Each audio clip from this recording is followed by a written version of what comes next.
Good evening, everyone. Welcome to another wonderful tasting with the Virtual Tasting Society. I am Vadim Perlovsky, and today we are excited to welcome back Jared Craven. Jared has graciously accepted an invitation to come back and revisit the Russell's Reserve portfolio with a couple of new additions, two bottles, two expressions that he had discussed last time we had him on a few months ago that weren't in market yet, but now they are, or were. Maybe they are bought out now. But limited releases, very fun ones, very cute ones, coming 375s. But we will get to those when we get to those. David's back. David, welcome. Good to see you. I see you've been busy. You want to say a couple words? We missed you. Thank you very much, Vadim. I really do appreciate it. As being one of the founders of this particular group, I'm very happy and proud to say that we were one of the first people that Vadim started to offer the virtual tastings to.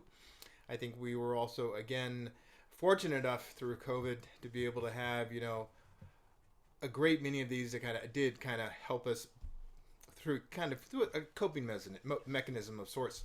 But more than that, these have been highly educational, immersive experiences, and I've gotten to try things that I didn't think I would ever try before and have truly loved them. And I do blame Vadim for my appreciation for Scotch and Irish whiskeys and other expressions that I would not have otherwise really tried. So, welcome to everybody. Most of you are regulars. Those of you who are here for just a couple times, welcome back. And Jared, we're looking forward to it because Russell's Reserve is a spectacular producer. So again, welcome. Looking forward to it. Thank you so much, David. Yeah, we have a couple of new faces today. So welcome to everyone who's here for the first time. Just a couple of housekeeping. You are invited to participate. Please ask questions, get nerdy. That's why we're here. This is not a one-way TV show. You're not watching Instagram Live where it's just a one-way conversation. We're here to get nerdy and ask questions. We just ask one thing is that keep yourself on mute unless you're actively participating so that we're not talking over each other and we don't get background noise and whatnot. So if I see somebody's not muted and not actively participating, I will mute them. So there's no issues. Please don't be offended. If you were about to say something and I stepped on your toes, feel free to message me and unmute yourself. And we're all here to have fun. We're all adults. We have 6 expressions in front of us. 2 of them are Russell's and 2 of actually 7. Everyone should have 7 expressions. I lied. Everyone should have a surprise expression. Those of you who may have been in December, don't tell anyone what the surprise is. It may or may not be something different. We shall see. But without further adu, I want to introduce Jared. Jared's been a fantastic partner for these tastings. And Mary Beth, you only have 6? Okay, we'll talk. But yes, welcome everyone. Jared, take it away. Hello, everyone. Thank you for the introduction, David and Badam. Thank you for having me. Thank you all for being here. I am Jared Craven. I am the portfolio specialist for Campari Rare in California. Campari Rare is the luxury and boutique division of Campari. And so it's pretty new. A lot of people are not aware of it. There are certain expressions, the higher end expressions of certain brands that I deal with, or some of the boutique brands unto themselves, such as Russell's Reserve. It's a lot of people know Wild Turkey. Many people are not as familiar with Russell's Reserve. So I run the gamut of bottles that might cost you $40 or $50 and up to, I have one particular one that they are selling for about $3,000. So, man, what's your what's your poison, kind of situation. So here today though, we're going to be talking about Russell's Reserve, obviously.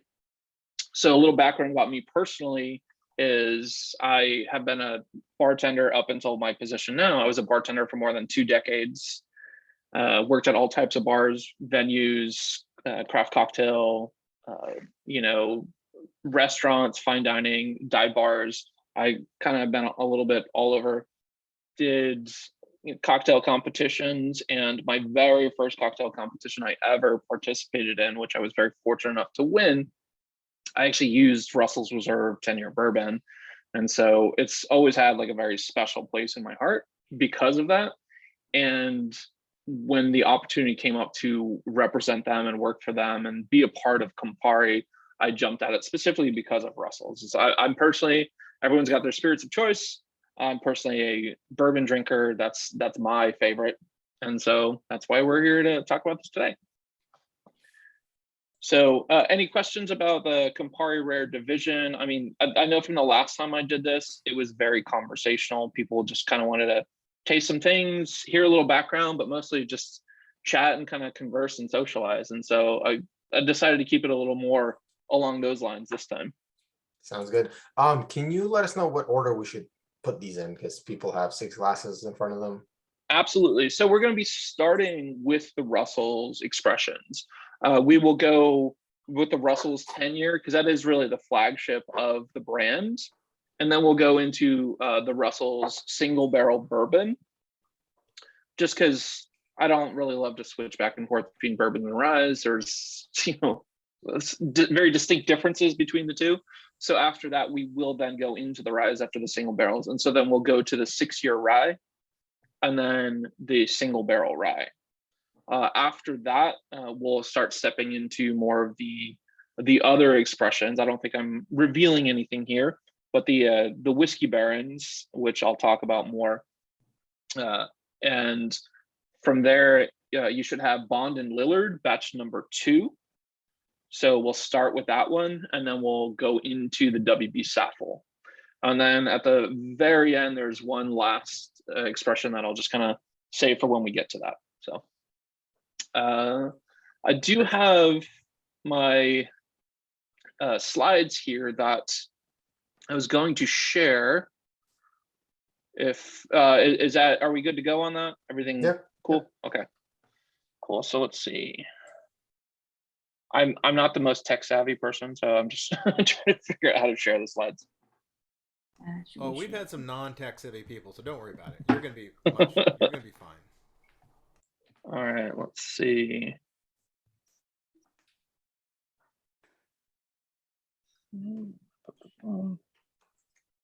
You're likely looking for the big green button that says share screen.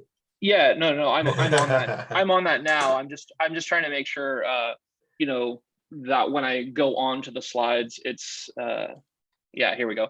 I didn't need all this on the side, so I'm just gonna expand it into the larger view.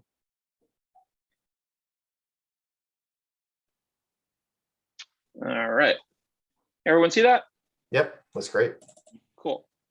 So that's me. That's oh wait, there, yeah, we're doing like just the kind of slideshow. I'm just trying to do these individually, obviously. So that's me right there. Feel free to text me or call me. Well, there's my phone number's not on there. I'm happy to give it to you if you like. I respond more to text and email than anything else. I'm not a strong social media user, but contact me any way you like. I'm pretty responsive, I think. So my wife thinks that this picture has very strong Tom Ford vibes of me. So,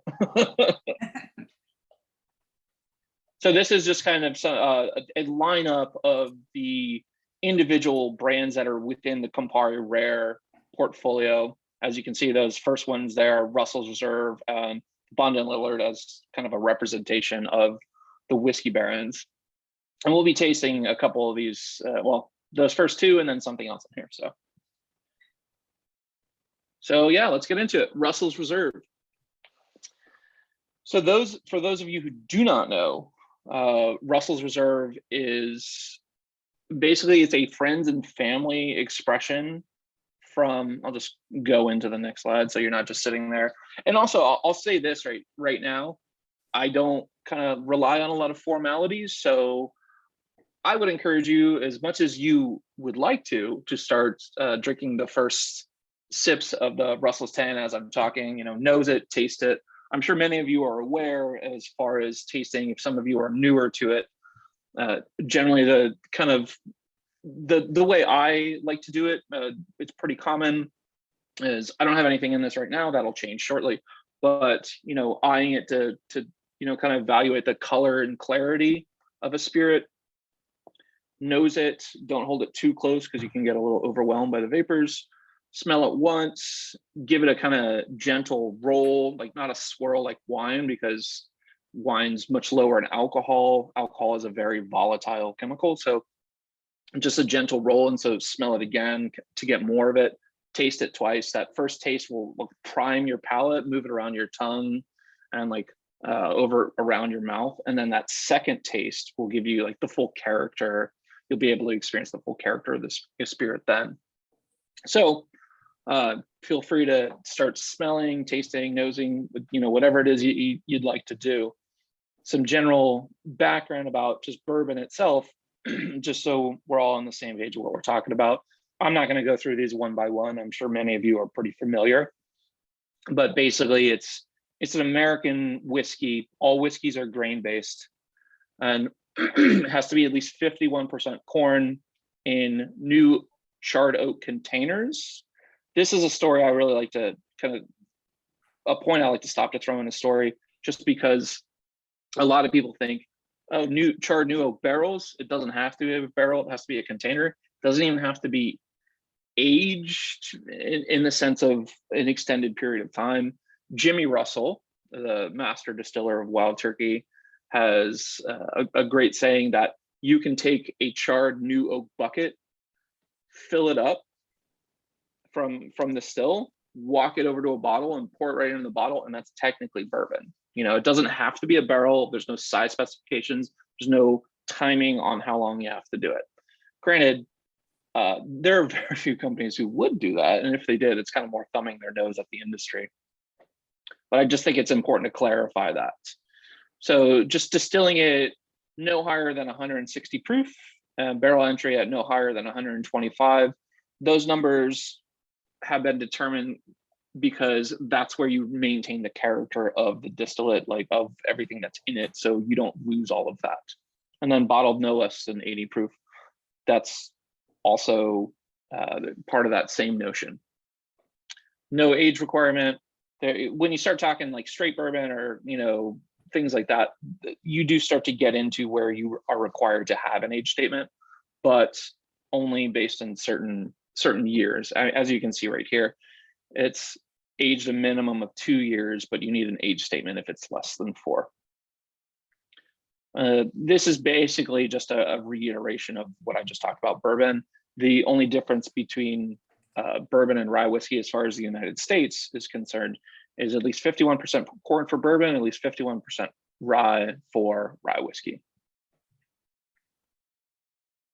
And then, as I mentioned, the straight bourbon, straight rye, and then small batch. That's a term a lot of people like to use.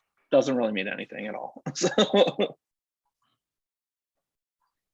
So the brand history itself, I can't talk about Russell's Reserve without talking about Wild Turkey. They're just so strongly interconnected. You can see right here from this slide, Jimmy Russell started at the distillery in 1954. What this slide does not indicate is that he became the master distiller in 1965. He's still currently the master distiller now for Wild Turkey, and that makes him the longest serving master distiller in the history of the spirits industry. Granted, his position now is much more of a figurehead, and his son Eddie, who you can see there, who started at the distillery in 1981, is dealing a lot more with the day-to-day operations at the distillery. And through his work at the Wild Turkey Distillery in 1999, Eddie wanted to recognize Jimmy's achievements within the industry, like very, very strongly admired, even to this day, how long he's done it and how consistent he's been. He's called the Buddha of bourbon, just because he does things not because he necessarily thinks it's the best way. He's like, well, this is the way I know, so this is what I'm going to do. And I think he's made some excellent whiskeys like from that. So in 1999, Eddie noticed that there were a few extra samples taken out of some certain barrels of like in the warehouse. So if you're not familiar, the warehouses are about 7 stories. Different distilleries vary, but that's pretty much the average. Ours are all 7 floors. Those bottom floors are insulated by all the whiskey around it. So there's not a lot of wood interaction. The difference in temperature between the lower floors and the top floors could be especially in summer, it can be 20, 30 degrees. So those top floors are much hotter. And I use the analogy of a tea bag. If you think of it that way, is that heat pulls out a lot more of those wood flavors into the whiskey. And so what Eddie noticed is that Jimmy was taking extra samples from these barrels from floors 3 through 5. And in doing that and recognizing that, he decided in 1999 to create this kind of friends and family expression that was sort of a marriage of Jimmy's flavor profile, which he likes more that spice and really like strong oakiness, and Eddie's, who likes more of the caramel, vanillas, and wood sugars. And so this blend, because it's sort of the Goldilocks floors of not too hot and not too cold, it was just right. And so these barrels from those floors, we call in the Kentucky bourbon distilling industry, it's generally referred to as honey barrels. Eddie likes to call them sugar barrels. It basically means the same thing. So, and then I do apologize. I just need to move something to the side because I can't see my entire screen because part of it. Oh, 2000. Yeah. There we go. So in 2000, Jimmy Russell was inducted into Kentucky Bourbon Hall of Fame. Eddie actually, in I believe it was 2018, was inducted as well. So this is just a little bit of a background on, the barrels that we use. I mentioned before about the 125 proof is the maximum. We actually don't go in at 125 proof. We go in a bit lower. And that is because alcohol is very water soluble. So if you go in at a lower proof, you don't get as much of these tannic flavors that you can find in some other whiskeys. So the higher proof you get, the more you extract those tannic flavors from the wood itself. And that's not the flavor profile that we're looking for. So our char is a number 4 char or alligator char. That's pretty much the highest that was considered traditionally of what you would get. I've seen some now where people are like, it's a number 7, but it's a little bit arbitrary. So number 4 within the industry was traditionally considered what is the highest char level that you would get typically. As you can see here on the right, there are 4.5 million people in Kentucky, and there are 10.3 million barrels maturing in the Commonwealth. So if you do that math, there's about 2.25 barrels for every human being in Kentucky. And so it's quite a lot of whiskey. Any questions so far? Everyone good? Cool. I will just add that, Jared, the first part of your presentation has been extremely good. I like the way you kind of easily went through how to nose, how to roll it, why to roll it in the glass, so you're not volatilizing all those alcoholic vapors and hitting your nose with it. So I like that. I enjoyed it. Thank you. Yeah, my pleasure. All right, so we will go to the next slide. Okay, so this is just what I was talking about before as far as the branding of it is, we call it the sweet spots, those floors 3 through 5, but this is exactly what I was referencing as far as the top being, because of that heat, the extreme highs, extreme lows, because it's not just heat, it's exposed to so much. If you've not been to Kentucky, if you've not been to the Wild Turkey Distillery, a lot of warehouses, there are some exceptions, but a lot of the warehouses are essentially a frame for all the barrels to sit in, and then a giant tin shed around it. And so that's it. And so they're not the most, like the best insulated structures. And so there are a lot of extremes. And this is just a representation of those floors 3 through 5 to just kind of let you know where whether it's rye, bourbon, the single barrels, private barrels, anything like that, everything Russell's Reserve comes from those floors. And excuse me, as I said, we call them the sweet spots as far as the company. I like to refer to them as the Goldilocks floors myself, but that's just me.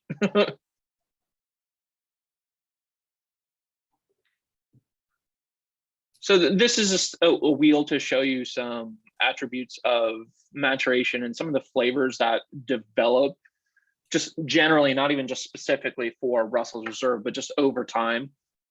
And some of these flavors that you do get, and where they're kind of highlighted here on this side, that's because it's, you know, the 5 to 10 year range, and Russell's Reserve 10 is a minimum of 10 years. So it's going to be in that. You're going to get a little bit into that 11 to 18, but you're definitely going to see some of these more like dried fruits, these vanillas, these caramels, baking spices. I don't want to go too into it because A, I don't like to lead people into what they're tasting. I don't like to suggestive taste for them. And B, we're going to be tasting these here in a minute.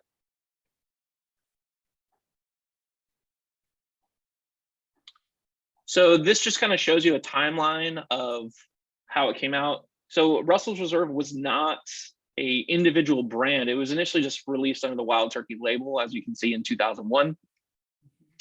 2005 is around when it became a brand unto itself. Label change, bottle change, just kind of make it, you know, recognized on its own. There was also a difference in proof to kind of further distinguish it from the Wild Turkey 101. And then you can just kind of see here the years these other expressions came out. This is one of my, as far as Wild Turkey or anything Russell's Reserve, is one of my absolute favorite slides, especially if you're interested in nosing and you want to compare them one to one. I cannot send this to anyone, as I'm not technically allowed to send any actual materials, but what you screenshot or what you don't, I don't really have any control over that. But this is a really, really great representation of showing you which expressions have, you know, more prominent or less prominent, you know, flavor profiles or certain characteristics or traits. And so I think it's a really great lineup of the Wild Turkey, well, not just Wild Turkey, but the bourbons that come out of the Wild Turkey distillery, and kind of show how they compare head to head.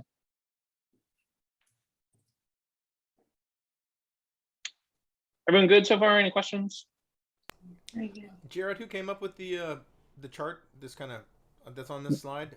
This chart? Yeah. So it's super interesting, actually. So the person who came up with this and kind of created this is currently so my role within Campari Rare is I'm on the advocacy marketing side. My job is to get people to talk about booze and to get them to taste it. And the person who's the head of the division for all of the United States, in that regard, not the entire Campari Rare division, because there's sales, there's other things. She actually came up with this, and it's, I think, pretty awesome, especially considering she was never even a bartender. This was just her knowledge working for Campari and working for the division.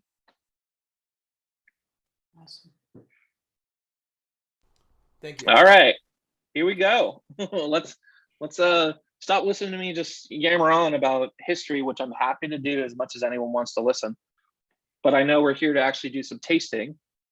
And so here we go. The flagship of the Russell's Reserve line. And I realize I may have presumed that people understood this, but the Russells are the family that have run the Wild Turkey distillery for so long. So Russell's Reserve is their, you know, boutique version. They're like, here's the thing that's extra special from us.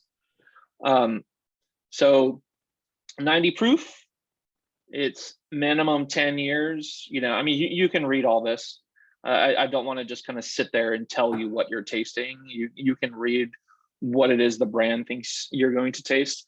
I will tell you that for myself, anytime I've done these tastings on my own or with other people, there's always a signature flavor that everyone gets. Not everyone gets. There's a signature flavor that comes out quite a bit. And I'd be curious to see if anyone has an opinion on what they think that might be.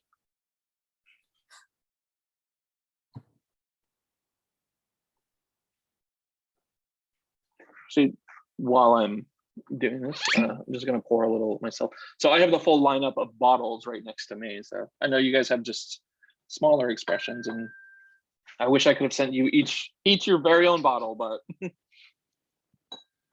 I don't have quite that kind of budget. I got a lot of butterscotch out of it. More on, Yeah. I was looking at the notes in the aroma. I got it more on the palate than in the nose. Yeah. For me, it's I definitely get that orange peel, that citrus. And I don't, I'll just kind of reveal the note that kind of keeps coming up over and over in different forms, but cherry. It's fresh cherry, dried cherry, chocolate covered cherries, bitter cherries, things like that. As a cherry comes up quite a bit on this. And so it's got, for those of you, this is being recorded, correct? Okay. So I can't technically tell you what the mash bill is because it's not something we reveal, but it's pretty. Yeah, so there we go. Can't tell you the mash bill, sorry. But any other notes or comments, questions, concerns on this one? This again is, as I mentioned, is the whiskey I used, I can't even remember the year, 2000, it's about 10 years ago maybe, for my first cocktail competition I entered, as I mentioned, which I was fortunate enough to win. Kind of, that honestly set me on a path of doing more. I've gotten several certifications, like some really highly regarded ones, and I've, excuse me, done cocktail competitions. I'm part of the United States Bartenders Guild, if any of you are familiar with that. The LA chapter is not all that active, but the Orange County one, for any of you guys who live in Orange County, is very, very active. And you don't have to be a bartender to join, that's a whole other thing. That's just me kind of saying saying that. Anything else anyone wants to chime in with, or should I move on? Okay. Well, because I've been talking, I need to wet my whistle a little bit. I do have a question. What cocktail did you make with this to win? So, cocktail competitions, especially years ago, it was like, oh, who could come up with like something very familiar but kind of like weird, like riffs. So it wasn't anything super off the wall. What I used was it was kind of, I guess you could think of it sort of whiskey sour-ish. So it used Russell's Reserve 10-year bourbon. I made a syrup with so I lived in Texas for a long time. So I had some butter toffee pecans and I ground them up and made a syrup out of it. So it was a butter toffee pecan syrup, a combination of dried figs and fresh figs, and I made a puree out of that. Some lemon juice, a slight dash of orange juice, a little pinch of salt. I didn't actually include the salt even in the named recipe because it's sort of, it just kind of helps round out a cocktail. And then a few dashes of walnut bitters. So it sort of comes across as sort of like I guess you could call it maybe a fall style whiskey sour.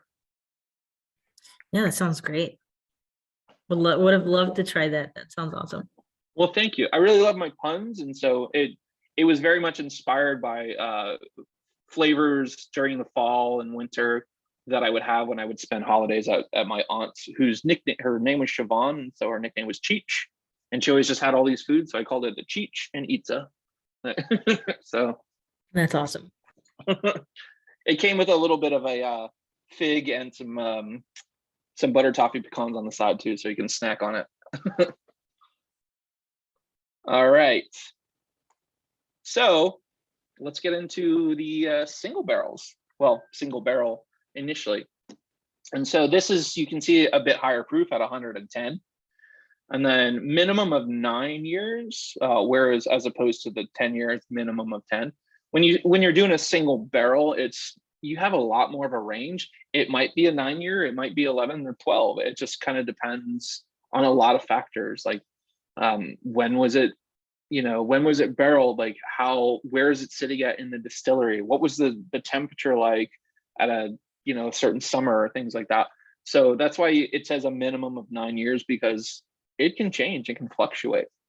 It's got a much darker color with that higher proof, it also means it's non-chill filtered. Chill filtering, if you're not familiar, it basically helps remove some particulates and some fusel oils from a whiskey. And so it's the idea is supposedly it does not change the flavor. I don't agree with that. I think it's kind of part of the flavor is the texture, is like the profile. Like supposedly it does not change the taste, but like that's subjective and not one I personally agree with. So, but I don't, at the same time, I don't think chill filtering is a bad thing if that's the profile you're looking for. And so this is the single barrel bourbon. It's, you know, bold, spicy. You can see that there. Much darker in color, in my opinion, than the 10-year. It's, here I'm going to take an opportunity to pour a little bit for myself here. If anyone wants to chime in, like anyone have any thoughts on this one? In general, I'm struck by something that I think Debney said last time.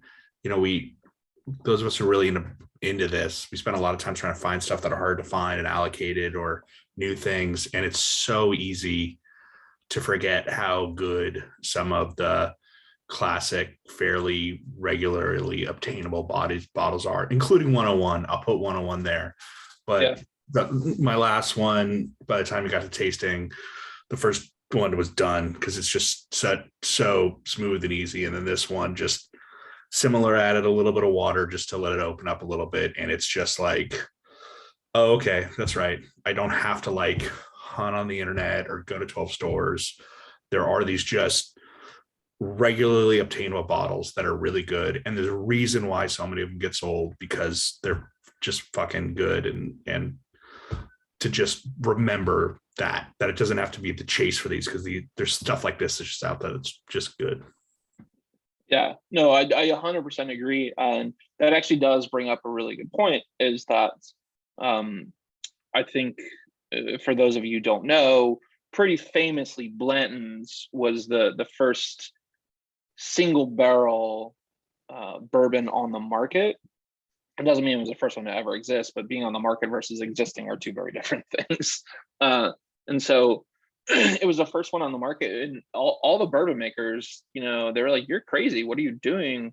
And then cut to about 8 years later, they kind of carved out a little bit of a, you know, niche for themselves. And then the number two, I don't want to be too cryptic here, I'm obviously leading you somewhere, but the second single barrel bourbon on the market, does anyone want to have a wild guess on what that might have been? Like, it was actually from Wild Turkey. It wasn't Russell's, because Russell's didn't quite exist yet, but it was actually the second single barrel bourbon on the market was from the Wild Turkey distillery. And so when a bourbon or any sort of whiskey or any spirit at all is higher proof, I really, really like that myself, you know, not because I'm trying to get like super high octane and make it as quote unquote effective as possible.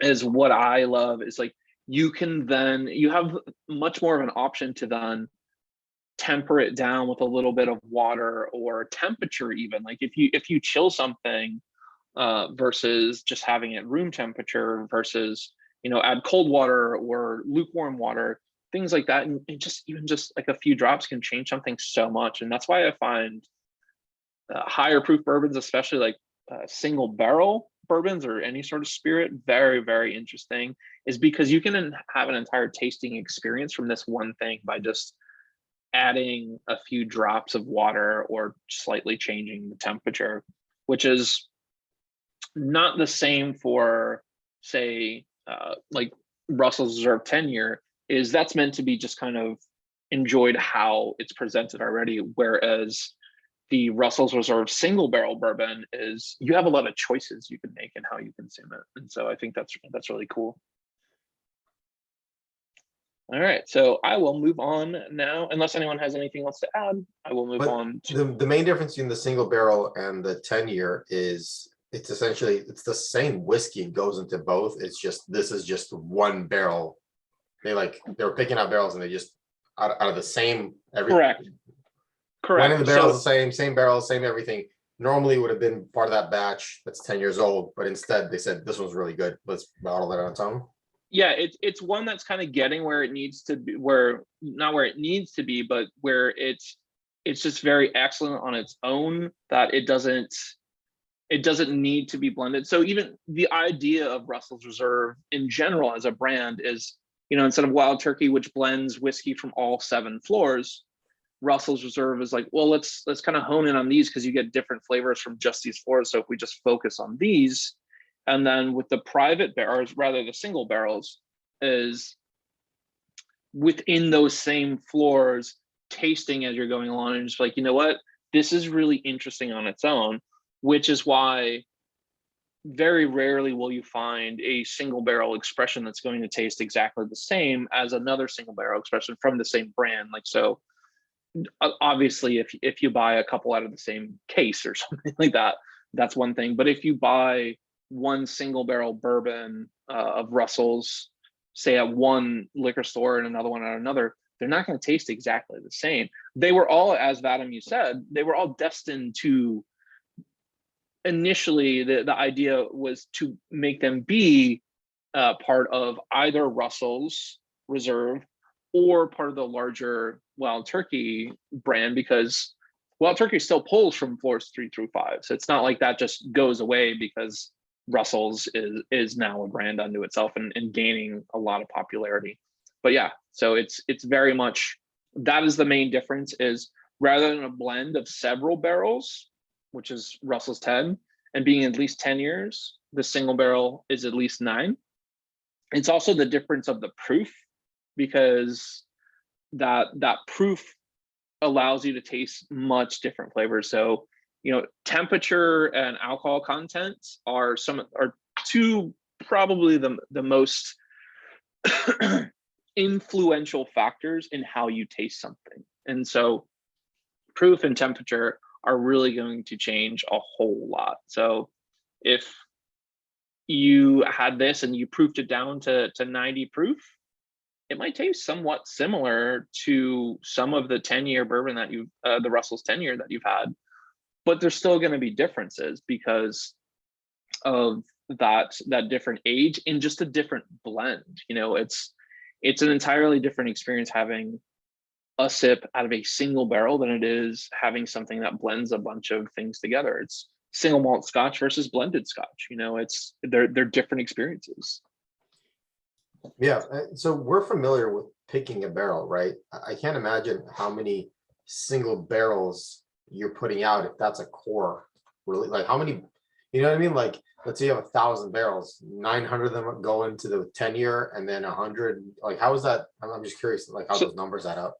So just the private barrel program itself, which is separate from the single barrel program. Like, so the single barrel is just on the commercial market, whereas private barrels are, well, you tasted this, you love these particular ones that would have been a single barrel unto themselves. So that's really what the private barrel program is they were bourbons that would potentially be single barrels, but then they're even like that kind of extra special that are then set aside. And of all of the barrels we have that filter down and then go to what's going to be in Russell's Reserve, and then what's going to be a single barrel, and then what's going to be in a private barrel, there's 1,000 barrels a year that go into the Russell's Reserve private barrel program. And so it just steps up exponentially from that. And so the most of what you're going to go for is the 10-year bourbon, because that is the most popular expression of the Russell's Reserve line. Maybe the Russell's 13, but that might be the most popular right now, but not the most available. But for the single barrel, right? Like what I'm saying is I understand the concept of let's try all these barrels and find one honey barrel or like one amazing one that screams at me. But you're putting these out in every market all the time. It's a core release. So is it just that many really good barrels that stand on their own, or like I'm sure there's some that are better than others? Yeah, no, absolutely. So it's really just like a matter of evaluating. It takes years to gain the experience to be able to evaluate a whiskey, and then especially like years within a specific brand to be like, well, what is the Wild Turkey profile? What is the, you know, the Russell's Reserve profile? What's going to be the ultimate expression of this? And it's like, yes, this is great. Wow, this is even better. And like, this is amazing. And so that's kind of where they make those determinations. And it's like, oh yeah, this is really good. This is good. You know, these several are all really good. Let's blend them all together and create something that's also good, but like in a different way. And by blending, you create that more consistent one, or that more consistent profile. But to your point, is the single barrels are the ones that, as they've been tasted throughout the aging, is just like, these don't need to be blended with anything else. These are just right. These are the honey barrels of the honey barrels, is the idea. And then even further from that is like the private barrels. It's like, whoa, these are the mind-blowing ones. And that all just comes from like, if you think about it in the way a chef cooks, or any of you who are familiar with cooking in any way, there's certain parts of your stove that are just like you know, they cook in exactly the way you want it. It's like, oh, I know I can get a perfect egg if I put it on this part of the pan over here. And it's sort of that same mentality. There's only so much space you can go around. So there actually is, because the Russell's Reserve brand has a deep heritage now, there is some knowledge to be like, you know what? I know this warehouse on this floor at this part of the floor, like this kind of section, we're going to get some solid barrels. So they know to look for that. But it's also a matter of tasting it and seeing if it, you know, did it come together the way you thought it was going to? Because there's just so many factors. There's so many unknowns, there's so many variables. And so getting a single barrel program and a private barrel program like this, I think is just, it's like the creme de la creme of the wild turkey bourbons, in my opinion. I'm definitely not disparaging anything that comes out of Wild Turkey Distillery. I love rare breed personally, both the bourbon and rye, but I don't cover those, much to my chagrin. This may not be the right question for you. This might be more of a Wild Turkey question. So if you don't know the answer, I apologize. I'm not trying to stump you, but is it fair to say that Wild Turkey only distills liquor or stuff that's sold under the Wild Turkey family and not something that's sold under another brand's label? And if so, about how many barrels are made a year? Oh, are you asking me like if Wild Turkey does any contract distilling? Correct. They have in the past, not now. I Okay. think, and even when they did it in the past, it was pretty much only for some of the rye, because like rye pretty much didn't exist on the market, 15 years ago. And so they helped supply some of the ryes. I can't tell you which ones they are because I don't know. It's not something that they talk about. They're contractually obligated to not discuss it, but I can tell you that it did happen. Unless you find some old dusty sitting on a shelf, there's no way you're going to have anything these days that comes from the Wild Turkey Distillery, but is in some other brand's bottle. So it would be under the Campari label for sure. I mean, so, and we'll talk about this when we talk about the whiskey barons. Those come from the Wild Turkey Distillery too. And how many barrels is Wild Turkey laying down a year? I mean, because oh my God, because it's right. It's Wild Turkey, Rare Breed, Long Branch, Russell's. It's got to be a ton. Oh, and there's also there's European and Japanese expressions that don't exist in the US. There are the whiskey barons, there's those.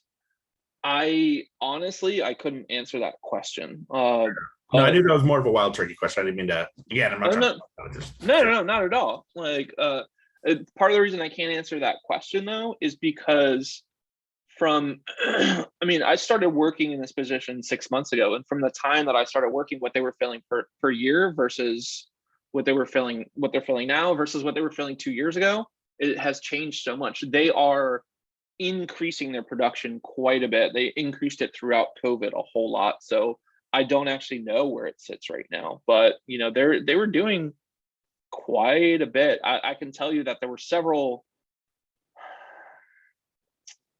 I think it was about I visited before this position. I visited the Wild Turkey Distillery myself, just in my role as a bartender in 2018. And at that time, they said that they had that they were going through about 300,000 barrels, is what they were doing like per year. And so that is, if you think about that, it's pretty incredible. If you recall back to the figure I mentioned earlier, that there are about 10.3 million barrels aging in Kentucky right now. So it's pretty intense. I mean, if Jack Daniels was in Kentucky, that would kind of blow everyone out of the water. They're like insane. They do like 1 million plus barrels a year. I think that's actually on the low end. But I don't work for Brown-Forman's. I can't say for sure. But I had a question. Yeah. Good.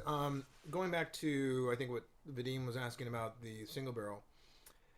There are other very popular, allocated, sought after single barrel producers that a lot of people chase because of dump dates.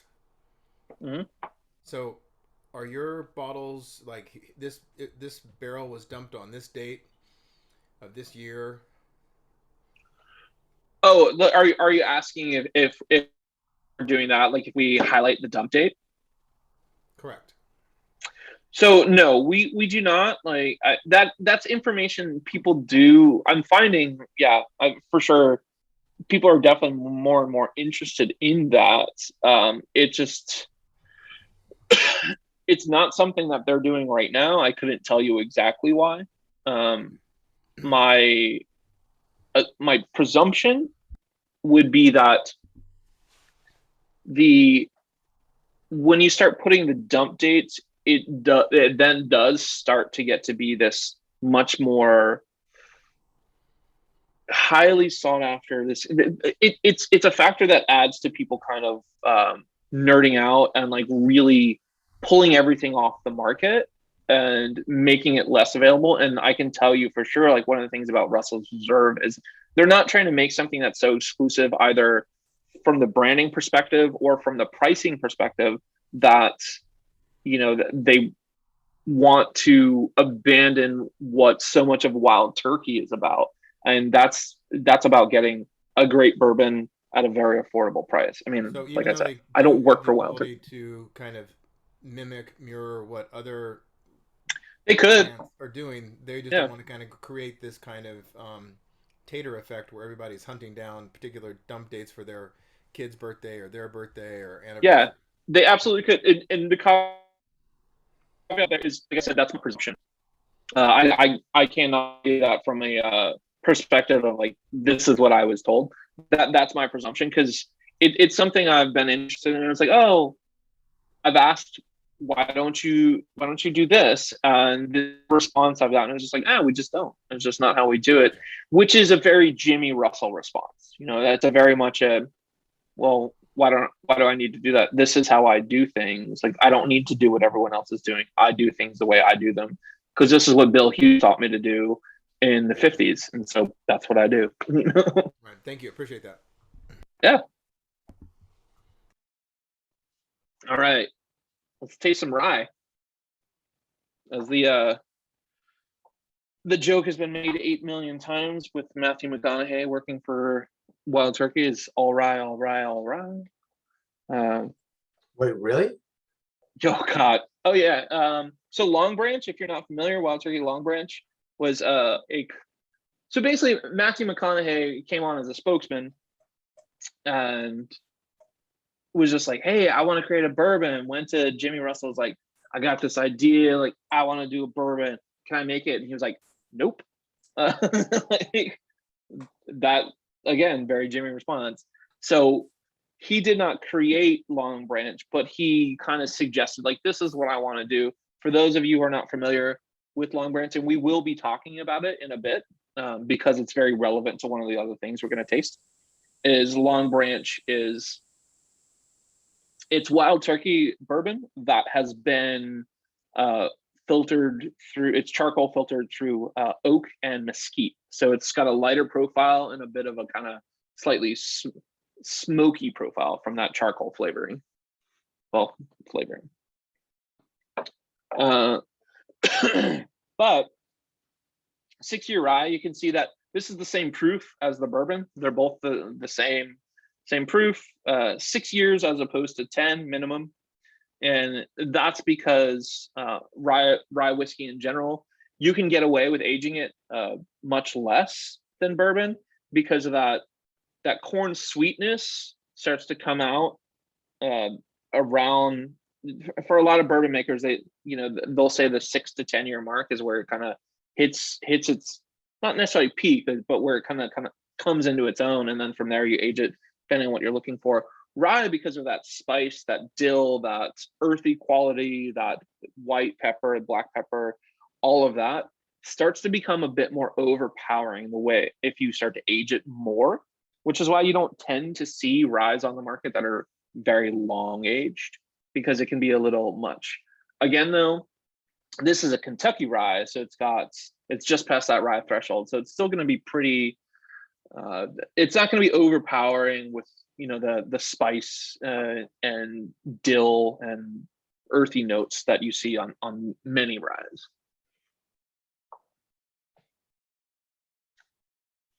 Sorry, I'm just pouring a little bit for myself at the moment. I'm very chatty, Kathy. I apologize if that's like a little too much for everybody. So someone told me once that if you taste like a lot of spiciness in a rye, it's tend to be young. So is that not true? Oh no, yes, that's absolutely true. Well, depending on how young you're talking about. So younger whiskeys just in general are going to have like a grassier, kind of greener quality, a vegetal quality. Rye specifically as a spice, or excuse me, as a grain, is going to have very herbal and white pepper notes. So there's a difference between the spice that whoever informed you of that, they may be talking, it's like, oh yeah, it's got this spice. Sometimes that spice that you're perceiving is just the higher alcohol content, well, not higher alcohol content. You're getting that alcohol with not as much of the wood flavor from a long aging. So if it's a young rye that doesn't have a lot of wood flavors in addition to the flavors you get from the rye itself, from the distillate, it can come across as spicy and a bit fiery rather than peppery and herbal. It's a different type of spice. And so as it sits in the barrel longer, there's other flavors that can develop for sure. And it's just what's pretty common with rye is to get it out of the barrel like much sooner, like when it's got more of those kind of those cooking spice herbs and spices rather than just heat. And I'll also be honest in this regard that I'm not saying that this is what any one company does or another, but I can just tell you from an informed perspective is that rye costs a lot more to make, and it takes a lot more time. It's a lot more labor intensive because rye is it's almost like when you distill it and ferment it and then distill it, it's almost like glue. So it takes a long time to clean a still afterwards. And so because it's so labor intensive and because of that kind of like gluey quality that comes through when you do distill it, excuse me, it's you're going to want to get that into the bottle like a little bit quicker because of how much effort goes into making the rye. And so 6 years is, I've seen some ryes that are younger. I've seen some that are like 2 to 4 years, and I will tell you that they definitely should have waited to put that into a bottle, but I won't name any names. Did that answer your question? I'm sorry. Yeah, it absolutely did. Thank you. Okay. All right. Any thoughts, questions, concerns on this? as I mentioned, it's not going to have as much as that big bold rise spice. That's just really kind of fills your face and just covers your palate because it is a Kentucky rye. It's that 52% rye content rather than some that are as much as 100.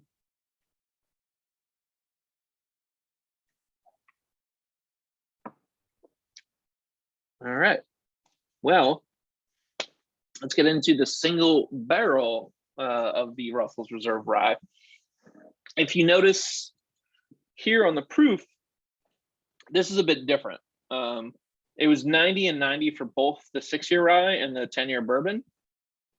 The single barrel is, excuse me, a single barrel bourbon was 110. This is 104. And this is kind of going into what I was just talking about, is that even though still it's a minimum of 6 years, it's a single barrel, it's not a blend. And so when you start to get a blend, you start to temper a lot of flavors. You start to get more of an even keel. There's not a lot of peaks and valleys. From a single barrel of any spirit, you're going to have really prominent highs and prominent lows. There's going to be a much deeper difference from the peaks and valleys. And so I was trying to remember the math term for that, but I haven't been in college since 2004. So and even then I was a liberal arts major, so math wasn't really my thing. But it is that lower proof because the peaks and valleys of a rye are much more distinguished and prominent, especially the longer you age it. And that's why you need to come in at this lower proof, by which you add a little bit more water, because otherwise it's if you had this at 110 proof, it's going to be all over the place. You're going to have these super intense woody oaky flavors and these super intense caramel wood sugars, as well as those baking spices and the dill and white pepper and black pepper and everything, and they're all going to be basically disproportionate. It's not going to be cohesive. And so they figured out through some experimentation that 104 proof was the right proof for a single barrel rye for us, for Russell's. And so, excuse me, again, this one's non-chill filtered, number 4 alligator char, just like every whiskey that comes out of Wild Turkey. And so it's also going to have more of a kind of citrusy quality. Sorry, I think that one's actually the 6-year rye. Pour myself a little bit of the single barrel. And I will tell you any of this, if you ever happen to see me out in the world, at a bar, part of my job is to buy people drinks. So feel free to ask me for one. I don't mind at all. Are the ryes aging in the same part of the rick house as the bourbons? Yeah. And are you selecting them from the same, the single barrels? Are they coming from the same floor as the bourbons? Every single thing that comes goes into Russell's Reserve is from floors 3 through 5. Now, there is some differences of there's things that go into the consideration of well, where are we going to put this? I mean, sometimes it's just well, this is where we have room. And I don't mean put this for specifically what's Russell's, but just where are we going to put this barrel? Where do we have room? But there's definitely a notion of, okay, well, this warehouse or these floors on this warehouse for any of the whiskeys that come out of the distillery, it's this whiskey from this warehouse has these certain flavor notes. This one has this. So they do, in a sense, know that if we go to, say, Warehouse G, that's a pretty famous one for Wild Turkey. If we go to Warehouse G from this certain floor, it's going to have more of these characteristics. So there is that element of knowing some of what has happened in the past, just because while the distillery has been around itself for since the 19th century, it's existed. And so, excuse me. So they know they're going to get certain, or they believe they're going to get certain flavor characteristics from certain barrels from certain spots. However, if it does not come from those specific floors, it doesn't go into wild turkey. It just, we got to get there from floors 3 through 5. Wild turkey can get there anywhere between floors 1 through 7, and we just don't do that. We find that those ones, they don't have those. It's a little more consistent. It's a more consistent journey of your tasting experience rather than, you know, these much more delicate flavors from the lower floors and much more intense and sharp flavors from the top floors. And so Russell's Reserve is all about, you know, it's a father-son brand that is a marriage of Jimmy's more spicy profile and Eddie's kind of lighter, sweeter profile. And so because of that, they're like, well, we're going to stay like right here. We're going to stay on these floors because this is what we found gives us what we're looking for. And so as of right now, nothing comes from any other part of any other warehouse. But is that going to change in the future? I don't know. We'll see. I guess it sort of depends on how much people start to drink Russell's Reserve and they start to do some other, you know, limited time offerings like the 13 year, which again, still that's floors 3 through 5. It's just, there's not a ton of 13-year-old bourbon like from the Wild Turkey Distillery hanging out. And so that's why you don't really see a whole lot of it. So yes, short answer is yes. They're all from the same floors. I really like the single barrel rye. It's excellent. It's so good. And it's so one of my absolute favorite things to consume is pickles. I have at any given time at least 5 to 6 different types of pickles in my fridge, always. And that's like on the low end. And I always get a lot of pickle out of this. Is this a Texas thing? Pickles? Pickles? Well, I mean, for me, pickles is a Jared thing, but yeah, I mean, pickles is very much a Texas thing because Texas barbecue, I mean, Texas doesn't have a ton of traditional food profiles other than like Texas barbecue and Tex-Mex. That's kind of it, you know? And all Texas barbecue, it comes with pickles and onions. And if it doesn't, then whoever served you that is fucking up. But yeah, I love pickles. I'm kind of pickle obsessive. You know, Best Made Pickles in Fort Worth? Oh, of course. Yeah. Oh, the best. I ship them to California. Hey, wait, hang on 1 second. I'm not going anywhere, but Wait, you know what's coming next? It's a pickle flex, and that has a lot of meaning.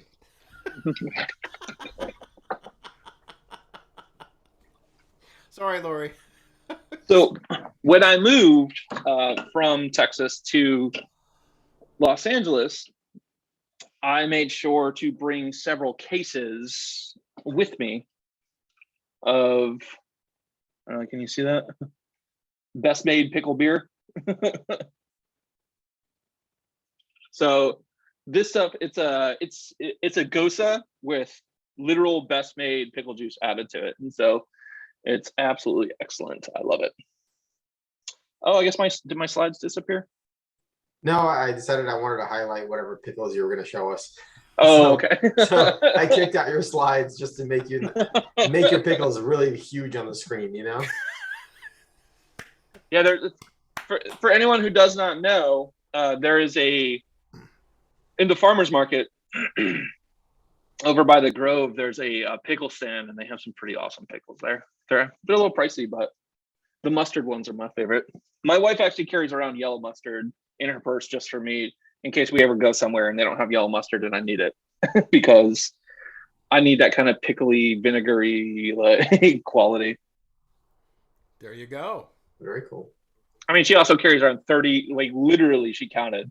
It was 32 different types of like hot sauce, you know, just in case, because different occasions call for different things. She has a little change bag just filled with hot sauces. She's very devoted. Yeah. I was almost gonna be like, babe, show me your pickle, like your hot sauce first. She's like, no, you don't. First hot Okay. sauce. Do I need to share my screen again, or can you guys still Yeah. see it? No, no, you need to share it again. Okay.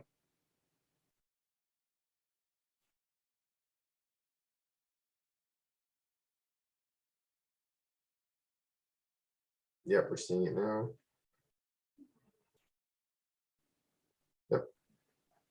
Cool. Sorry, technology is not my best attribute. You're doing great. I majored in history and anthropology, minored in classical studies and Latin, so technology was not my focus in any way. All right. So, any other comments on this delicious? Oh, God, it smells so good. This delicious rye whiskey. So I noticed that like the New York spirits competition ratings have been like lower for the single barrels than the age dated ones. And I know everyone's taste is different, but I've found the single barrels to taste better for myself at least. So I'm Yeah. wondering if that's just like consistency wise is why they rated them higher.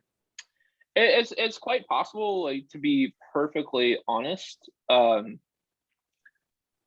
For myself and within the industry in general, that's really not one of the most well-regarded competitions. It's for me, it's the San Francisco World Spirits Competition and the Ultimate Spirits Challenge. Those two are, they mean the rankings there for me personally are mean a whole lot more. Also, for any of you who might not be familiar, the Ascot Awards are kind of up and coming as well, which is Fred Minnick's competition. Fred Minnick is a very, very well regarded whiskey writer, especially for American whiskey, and he often wears an ascot. So, all right. So I'm not going to really cover this too much. I just wanted to kind of mention it because we've already discussed it. Is the single barrel private or single/private barrel selection. So the barrels that are chosen for the single barrels that you see on the commercial market, as I mentioned already, some of those are even extra special. Besides that, they kind of reserve off to the side. I mainly wanted to include this picture because, can you guys see my cursor, my mouse? Okay, so this right here is Eddie Russell. That's Jimmy's son. That's the man who created the Russell's Reserve brand. He is currently the co-master distiller of the Wild Turkey Distillery. And he's really the man who runs the day-to-day operations rather than Jimmy, who's in his 80s and is, as I mentioned at the beginning of this, a bit more of a figurehead. This gentleman right here, that is Bruce Russell. That's Eddie's son, Jimmy's grandson. Used to be a Wild Turkey brand ambassador, but now works primarily at the distillery. I mean, he's still an ambassador, of course, but he's doing a lot more at the distillery. So if you see more rye whiskeys, whether it's Russell's or Wild Turkey rye coming out of the distillery recently, that's because of Bruce. He loves himself some rye whiskey. He's also in charge of the private barrel program. And Vadim, I figure you might ask this. You might be concerned. I know some of you guys have asked me before about getting your own barrel pick. I'm still trying to work on it. I promise. It's just been very slow going. Bruce has stepped in as kind of a master taster because one of the master tasters at Wild Turkey got COVID and lost their ability to do their job. And so he's been a little bit sidetracked and hasn't really been able to focus as much on the private barrel program as much as we'd like. Yeah. Yeah. So, all right. So let's get into the whiskey barons. We won't spend a lot of time on this, just because I think it's more about tasting them than it is like trying to figure out like the long history. You can read right here what it is. I'll just really give you the rundown of what the whiskey barons are. It's has anyone ever heard of the whiskey barons collection? I've heard of like the certification. But Oh yeah. There's the whiskey steward, the executive whiskey steward, and stuff like that. Which executive bourbon steward, excuse me. There's various things. What's Stave That's one of the talking about, Jared? Stave and Thief? Yeah, the Stave and Thief Executive Bourbon Steward. There's that. I'm not familiar with a Whiskey Baron's certification specifically, but there easily could be one. I wouldn't be surprised. The term itself, as you can probably see here, is sort of just associated with pre-prohibition. Bourbon whiskey was blowing up. There wasn't necessarily a ton of production, but there were a lot of distilleries that existed. They weren't pumping out 1 million barrels a year or anything like that, but there were a lot of them that were around. And so with the Whiskey Barons, the entire line is there were already a couple from a few years ago that were Old Rippy and Bond and Lillard batch 2, or excuse me, batch number 1.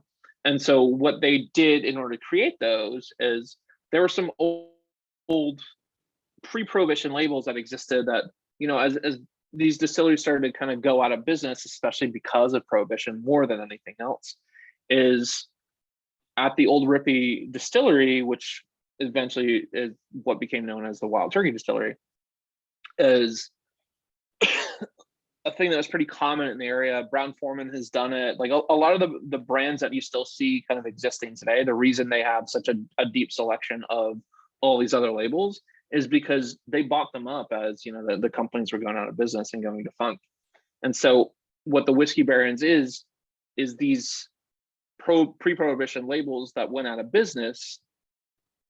The product and the use of the label name was purchased up. And so several years ago, what Campari decided to do was recreate some of the whiskeys that were pre-prohibition and prohibition era that were no longer made. And the way they did that is just by sampling it. There is some caveats you have to bear in mind of trying to recreate it just based on a sample, especially a sample that's very old. Maybe some of you have experienced this. Something that's been open and has sits in a bottle for a while, especially, you know, for decades, that flavor profile can change. Also in the 1920s and prior to that, there weren't a whole lot of regulations. So what might have been considered a great bourbon back then might not be our same standards today. And so recreating based on reviews and descriptions as well as tasting it, Campari decided to create the Whiskey Barons collection, which is a very boutique, limited time offerings. Most of them come in very small bottles. I know you guys have just little samples, but if you can see, they're just like little 375s. They all have this kind of pretty similar labeling in front, which was a common type of label at that time. So that's the impetus for the collection itself. But as far as individual expressions, we have, I know this one says batch number 1 on the neck label, as well as lower here on the body of the label itself. But what you actually have is batch number 2. Batch number 2 is obviously the newer one. So the first ones that came out were Old Rippy and Bond and Lillard batch number 1, that they basically chose not to have the Russells involved at all, even though it was made at the Wild Turkey Distillery. Campari pretty quickly realized their mistake and tapped Eddie to create a better version of Bond and Lillard, as well as a new version of a different whiskey. And so the tasting notes are still going to be very similar. It's, you know, got a light golden honey color. It's going to be certainly one of the lighter whiskeys you're going to see flavor wise and aromatically out of the Wild Turkey Distillery. And this exactly is what kind of harkens back to what I was talking about before for Long Branch. If you recall, I mentioned Long Branch is a Wild Turkey whiskey that is, I can't recall the exact proof, but it is charcoal filtered. I believe the proof of Long Branch is about 80 to 90, if I'm not mistaken. So what does that have to do with Bond and Lillard? So Bond and Lillard is, I mean, despite the name Bond, that is not an indication of it being bonded, although it is a bonded whiskey. So Bond and Lillard were two individuals who started a business, started in the distillery business in Kentucky. And there's some association with the Russell family, but it goes back to the 1930s and 40s. And so they're not entirely sure of the exact story. Jimmy's memory is not quite as sharp as it once was. So how is this different from Long Branch? This is also a charcoal filtered whiskey, just like Long Branch. Long Branch uses oak and mesquite. This uses just oak rather than the mesquite. Mesquite will add like a much smokier finish. And although this has a smoky finish, it's not the exact same profile as Long Branch. And so that's one difference. It's also, because it is a bonded bourbon, it is 100 proof rather than the Long Branch, which is much lower.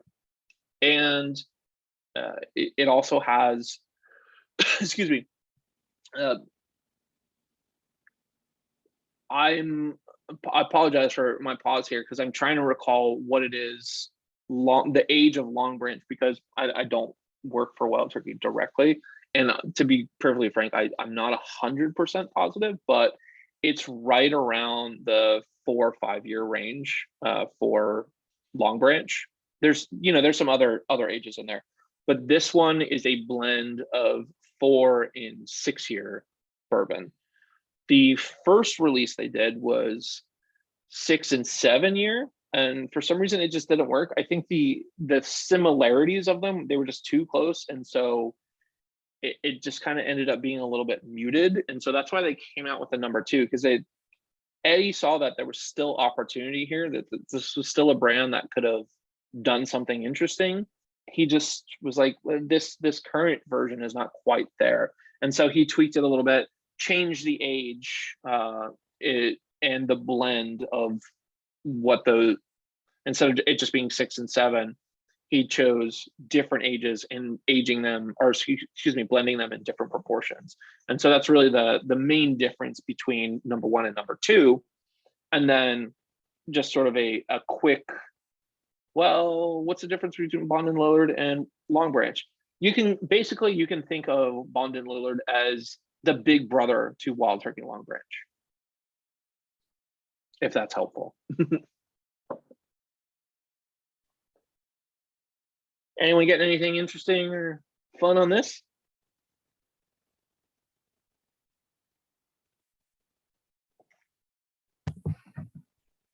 I'm getting some apricot. Yeah. Sorry. I was like, wait, why does this taste off? Because I just poured myself the batch 1 because I have batch 1 and batch 2. So I was a dummy. Yeah, this one, if anyone has tasted it or if you come across it like in the market, the number 1 is it's a little more wood driven, and with that comment about the apricot brings up the fact that this one it's still wood driven for sure, but has a bit more fruit on it, which is not uncommon because, as I mentioned, it's a blend of 4 and 6 year. When you get those younger ages, you do get a bit more fruit. You can get really deep, rich stewed fruits and things like that for a long aged whiskey, but when they're young, you can get like lemon peel, citrus, tropical fruits. Apricot is one you mentioned. Like, it would be the difference of like a fresh apricot that you eat versus a dried one that you would get on maybe an 8 or 10 year bourbon. For me, I like the journey of this one. This as soon as it hits your tongue, it tastes kind of like an honey oil, in that it's sweet viscousness. And then it goes to kind of dried fruits, and then it finishes with this big oaky spice that just sits there and lingers and makes you want to take another sip to kind of just go through it, and then you go through it all over again. Yeah, I mean, it's got I'm not going to try to deny the fact at all that there's a bit of acetone on it. It's there, but that's not a fault of the whiskey. What that is kind of what I mentioned before, is trying to recreate what existed just prior and during Prohibition, because that's something that existed, that was part of it. And acetone isn't necessarily a fault. It was just a difference in the flavor profile that people experienced and preferred at the time. You know, Jared, are it's you just saying that this whiskey, Bond and Willard, is what they had pre-prohibition? This quality?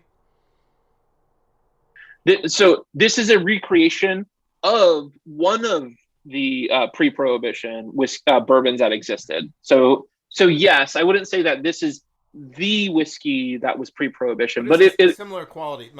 I always kind of find it fascinating that how good this is, and they were drinking it this good of a product back then.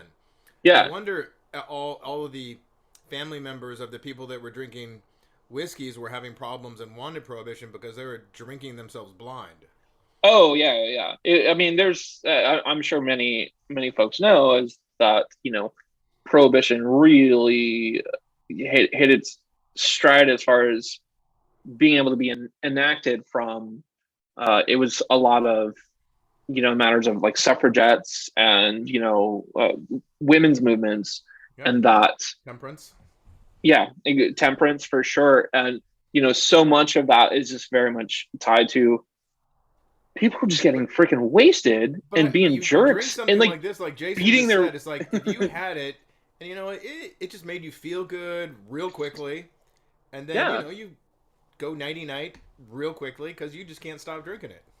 Well, I mean, I mean, that's sort of like the temperance movement like we're talking about, is that, you know, you might have had a husband or a partner or, you know, the father, brother, they're just getting hammered on, you know, this really great stuff that's easy to drink a lot of, and maybe not behaving in a way that Well, my hope is that is acceptable in any way this quality, whatsoever. Jared, that it was not being rectified, it was not being diluted, Right. it wasn't coming Yeah. out of the barrel from behind the pharmacist's counter, you know, for the medicine.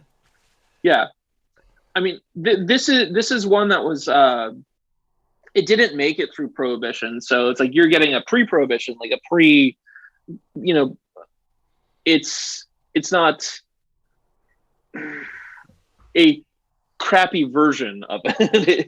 It's not what they were drinking during Prohibition, unless they had some left over. It's what they were drinking before, you know, and that is part of like the whiskey baron's notion. Is it's not to highlight necessarily, it's like, oh, what were the crappy versions of whiskey that people had during Prohibition. It's what were the good versions that they had prior to it, that really, because they no longer had these great ones. That was really the explosion of, you know, cocktail cultures, because they're like, oh man, we just got all this terrible swill that we need to like cover up in some way, you know.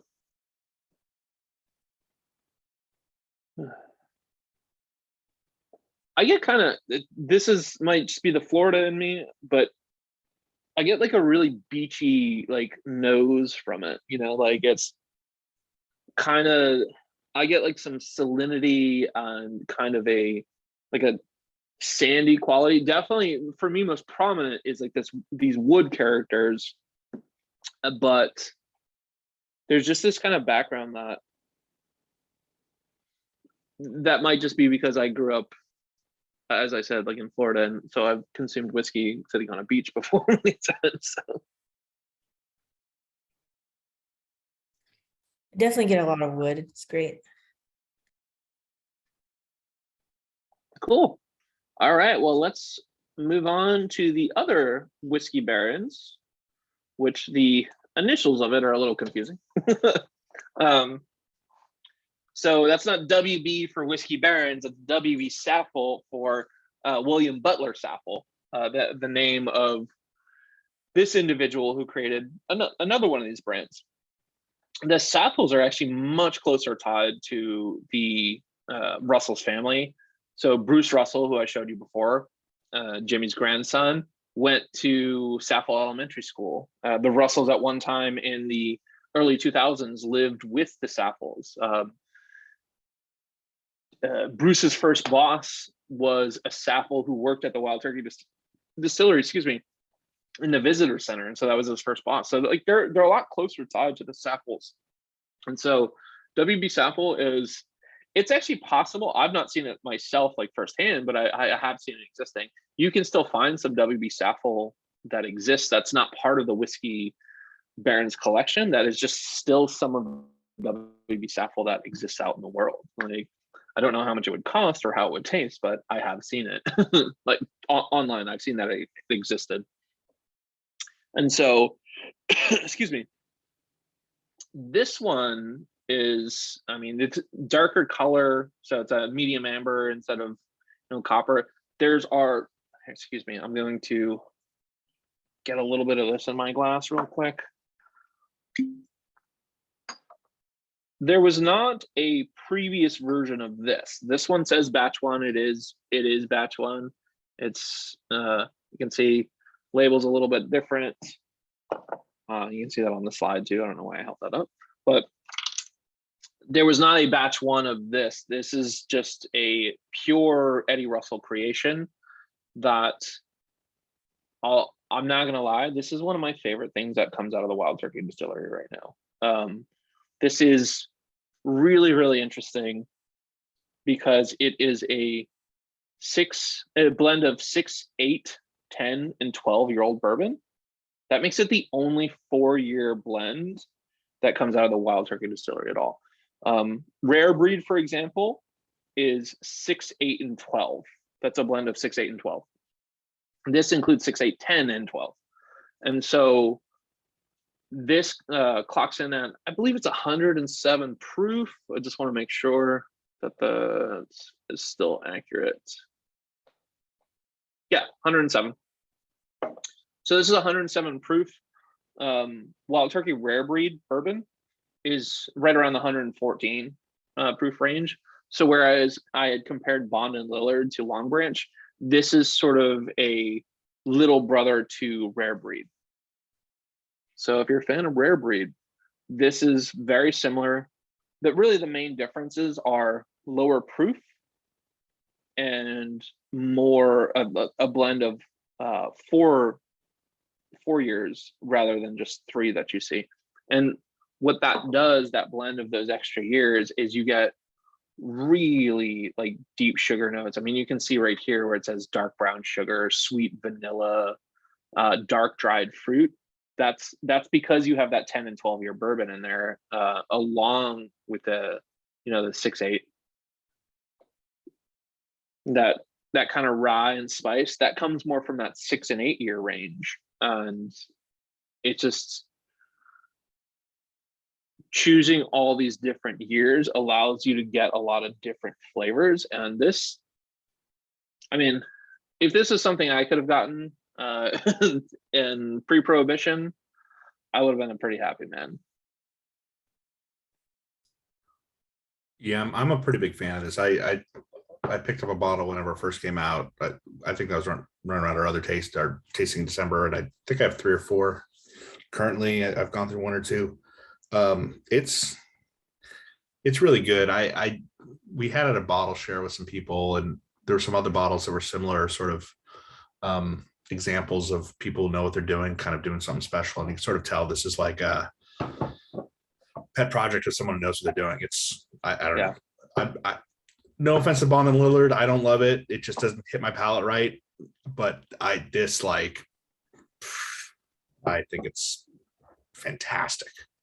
Yeah, I mean, I'm not one to like beat around the bush about that kind of stuff. I don't like Bond and Lillard personally. It's just not my flavor profile. I wouldn't say I dislike it. What I just mean to say is I'm not like, oh yeah, that's great. I'm just like, oh, this is fine. But the WB Sapple this hits my spot. This checks a lot of boxes for me and what I enjoy, because I like a lot of different notes, and I don't tend to like charcoal filtered spirits of any kind, and so just maintaining everything what the bourbon itself was about, like going from the barrel. And at 107 proof, like that's still like so many other flavors. And I've yet to myself even like start to experiment with, adding some water to this. It's just because I just like it so much on its own. But I'd be really, really interested to see how the whiskey opens up when you start kind of adding a little bit of water and seeing some of the other flavors, because some of the more intense flavors can overpower the more subtle ones. And so if you add a little bit of water, you can start to taste a little bit more of what's going on in there. And Yeah, I really love this one. That's a great point. One of the things that the mouth feels great, and it does have that deep molasses or sugar note that I like, but you're right. It bounces all over the palate at the same time. And I've done it with a big cube. I've done it with a small cube, and it stands pretty. You and I have similar palates, so we should hang out sometime. But anyway. What's driving the price point of this? What's the cost? Like, why is it $100 ish for $100? 750? Well, for 750, 375. Yeah. I mean, yeah, for 750. So anyone, I don't know if they still have stock, but just real quick, and this has nothing to do with me. Just if you like this and you want to find it, you can find these at K&L for about $50. So, but price point is, I mean, there's more to it. It's like what I mentioned is, it's basically like the little brother of Rare Breed. It's not that they're just doing exactly Rare Breed and then be like, oh, cool, well, we just did this little thing. Part of the cost of it is like, it's very limited. They're putting a larger blend, but also these days, it's not as common to have the master distillers direct, involvement in the entire process of a new expression. It's just like, oh yeah, let's come up with it, and then we develop the system, and it's just kind of there. So this is a new one that Eddie has spent a lot of time on this, and like he's really put in a lot of science, because if you're not familiar, Eddie Russell comes from a strong science background, and so he's put a lot of science as well as his palate experience into helping to create this. And so the part of the additional cost is that 10-year bourbon involved in it, because the 12-year was already planned out, because that's already part of Rare Breed. They already planned on having a lot of 12-year bourbon. And that you can also say that similarly for like, oh, why does Russell's Reserve 13 cost what it costs? It's like, well, it's not hugely expensive if you buy it initially as opposed to the secondary market. But they had not been planning on using this 10-year. Like that 10-year that they put into this blend was meant to go to a 12-year whiskey. It was they intended to keep aging it. And so they're like, all right, well, if we pull some whiskey and in order to create this, which is what we need in order to make this expression, then that's that much less we can have for something like Rare Breed or Master's Keep. And so it was a very calculated decision of like, well, do we want to have a little bit less of that in order to create this new special like limited offering? And so not doing that, there's that financial cost of not being able to make the money that they would make on, say a Master's Keep. So that's why you see like a higher price on this. Anybody else? All right. Well, as we get into our last pour, I do want to take a second. I know we've been doing the slides for a while, but if you don't mind, I'm going to take a quick little break from the slides. Yeah. So I'm going to do that. I'm going to unpin everyone and then go gallery and invite everyone to turn on their camera and see some smiling faces. Raise a glass. You should. I mean, we're not on our last pour yet. Glad to see everybody. Come on in, join us. Raise a glass. Say thank you to Jared for joining us tonight and for making this possible. To Russell's Reserve. Cheers, everyone. Thanks for spending the evening with us. Cheers. To Jared. Cheers. Cheers, everyone. Let's see everyone look at the camera. Michael, look at the camera. Smile. 3, 2, cheers. Got it. Good So job. Thank you, people. literally my cheers that I do, that I'm not to strangers, but just like amongst friends, is I'm such an ass. Is I'm just like, to Jared is what I do every time. I heard that too.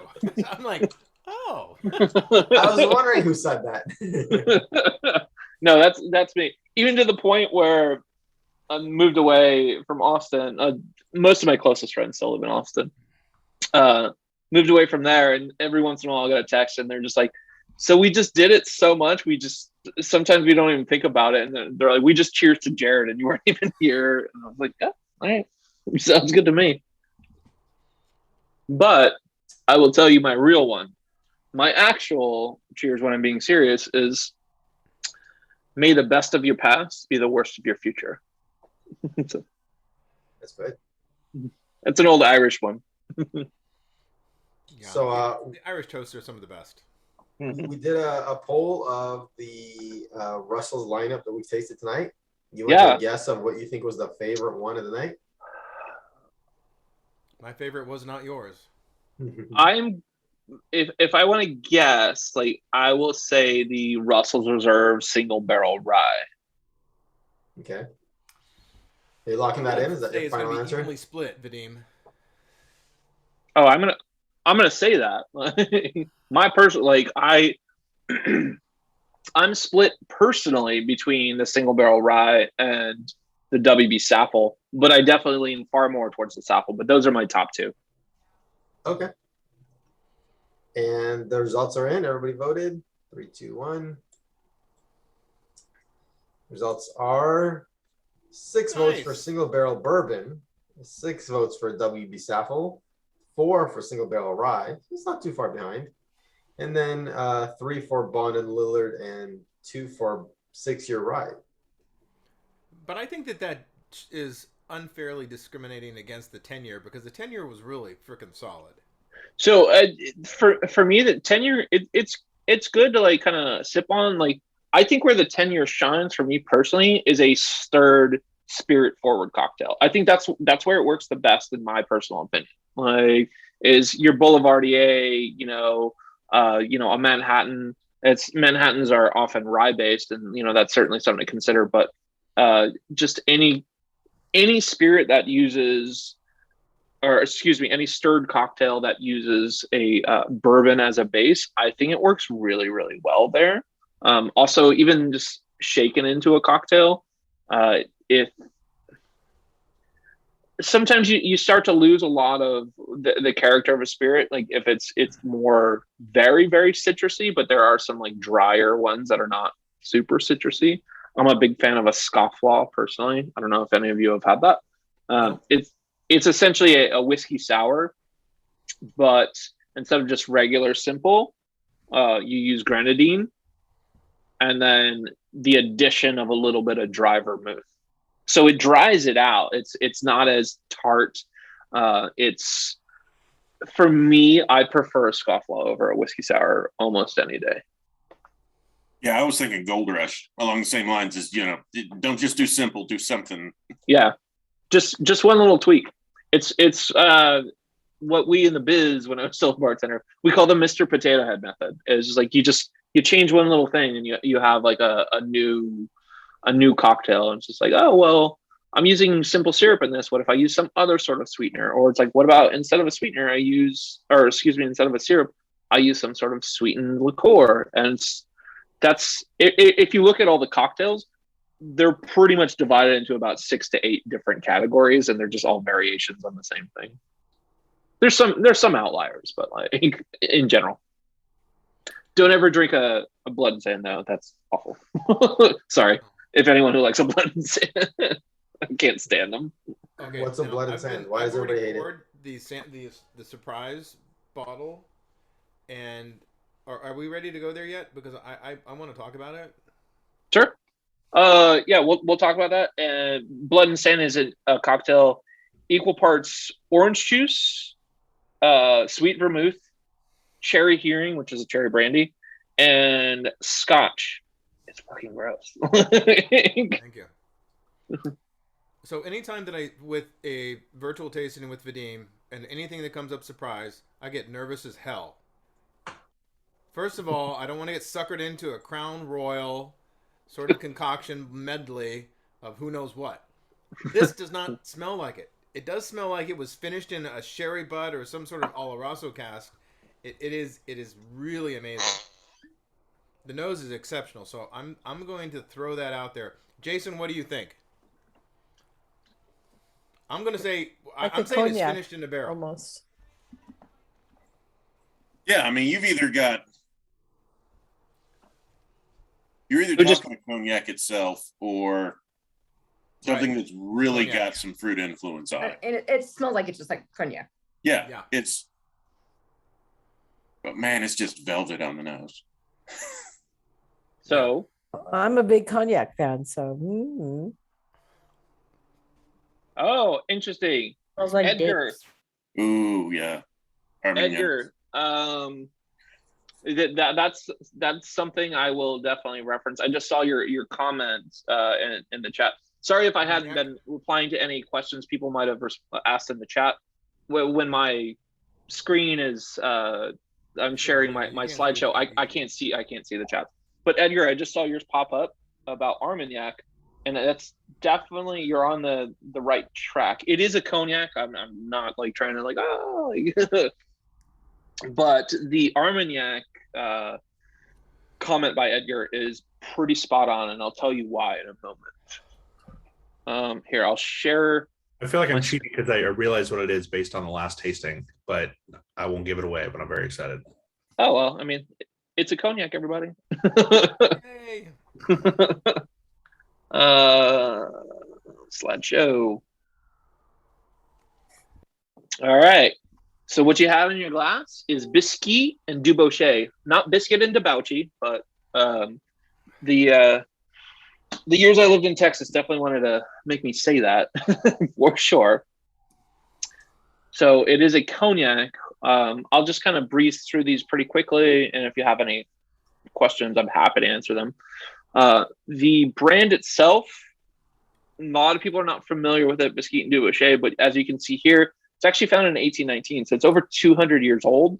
The gentleman on the left, Alexandre Biscuit, he was the founder of the brand and kind of created the unique distillation process that we use, which I'll talk about in a moment. And then on the right, even though he looks much older, that's actually his son-in-law who joined the business and married Alexandre's daughter later. He was more the creative, the kind of bohemian, he was the marketing PR guy that kind of helped propel the brand onto the national stage, or the global stage rather. And then this is just some basics about cognac production. And hang on one second. Do I need, my wife's asking me if I need anything. No. We need to see samples of hot sauce. Hot sauce. Oh, they want to see Hot the, here, sauce. give me the bag of hot sauce. I want to see the hot sauce. Hot sauce. Hot sauce. Hot sauce. Hot sauce. So she's grabbing it out of her purse. Like she literally carries it around like all the time. So we have a cabinet that's entirely made of hot sauce. So oh wait, here we go. Wait, let me turn off my virtual background, because otherwise you tend to lose a bunch of stuff. All right. So then this is what my spare bedroom looks like. So, all right. So I'm just holding it in such a way where it's like they don't all fall out, but there's she carries a little bottle of tahini. Individual. Can you guys see him? Yeah. Yeah. Yeah, really well. Not to make this a race thing, but what nationality is she that she has a bag of hot sauce? She's a Caucasian, but she's born and raised in Austin, Texas. So here we're just gonna kind of make it. These are. I really want to know where she gets the small bottle of tahini. Like, where did you get the small bottle of tahini? I need that. They usually have them at my Ralph's, like where the cut produce is. They have them She like, just in that said section. she just said Really? Ralph's. Yeah. Okay. And I love how she's like, okay, enough of that fun. Like, give it back to me. Don't lose my hot sauce. It's like, Yeah. give those back. I don't have anything that interesting. I have a bunch of little mini bottles of Angostura bitters, but like that's about it. Oh, your purse, sorry, babe, or your hot sauce thing, whatever. Anyway, I'll just leave the background off from here. So I know everyone has a pretty solid knowledge of whiskey and just spirits in general. What's the knowledge of cognac? Should I go into this? Would you guys like me to cover this, or are you good just kind of Please go into it. Yes, Sure. please. Okay. Yeah. So cognac is one of the most highly regulated spirits in the world. So sorry, my wife is just closing the door. So this is the process here. It has to be made in the cognac region of France. It's a brandy, so that all brandies are fruit based. That's all brandy means as far as spirits recognized in most countries, or some countries that don't always follow the rules that other countries recognize. But in general, it's gonna be fruit based. If you see the word brandy on anything in Europe or the US, it is grape based. If it's some other fruit, it will say the name of the fruit: apricot brandy, cherry brandy, etc. And so if it just says brandy, the default is grape.